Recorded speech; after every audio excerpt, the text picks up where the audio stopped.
দেশজুড়ে ভারী বর্ষণে বিপর্যস্ত জনজীবন, বন্যা ও জলাবদ্ধতায় কবলিত পার্বত্য চট্টগ্রামের বিভিন্ন অঞ্চল, পাশাপাশি রাজধানী ঢাকাতেও পানিবন্দী হয়েছেন হাজারো মানুষ।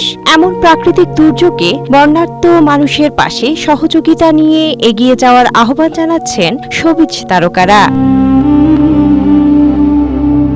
রবিবার সামাজিক যোগাযোগ মাধ্যমে এক স্ট্যাটাসে অভিনেত্রী মেহজাবিন চৌধুরী লিখেছেন, বাংলাদেশের বিভিন্ন অঞ্চলে বন্যা ও ভূমিধসে ক্ষতিগ্রস্ত সকল মানুষের জন্য আন্তরিক দোয়া রইল।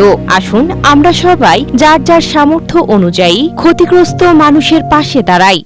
স্ট্রবেরি সুপার ডটেড ও ক্লাসিক ভ্যারিয়েন্ট সেন্সেশন জাগুক শিহরণ। আশা করি খুব শীঘ্রই পরিস্থিতির উন্নতি হবে এবং সবাই নিরাপদে স্বাভাবিক জীবনে ফিরতে পারবেন। চট্টগ্রামের ছেলে অভিনেতা ইরফান সাজ্জাদ নিজের এলাকার আশ্রয়হীন মানুষের দুর্দশার একটি ছবি পোস্ট করে ক্যাপশনে লেখেন, আমার চট্টগ্রাম ভালো নেই, মানুষগুলো নীরবে মরে যাচ্ছে, কষ্ট পাচ্ছে, কবর থেকে লাশ ভেসে যাচ্ছে। অভিমান করে তিনি আরও লেখেন, কুমিল্লা, নোয়াখালী, ফেনীর বন্যার সময় এই চট্টগ্রামের মানুষজন যার যা কিছু ছিল তা নিয়ে তাদের উদ্ধার করতে গিয়েছিল।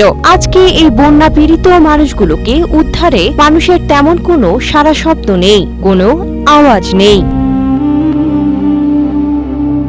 অন্যদিকে ছোট পর্দার জনপ্রিয় অভিনেত্রী তানজিম সাইয়ারা তটিনী লিখেছেন, চট্টগ্রাম, কক্সবাজার, সিলেট, হবিগঞ্জ সহ দেশের বিভিন্ন জেলা এখন পানির নিচে, হাজারো ঘরবাড়ি তলিয়ে গেছে, মানুষ না খেয়ে দিন কাটাচ্ছে। আমরা যারা ভালো আছি আমাদের দায়িত্ব তাদের পাশে দাঁড়ানো।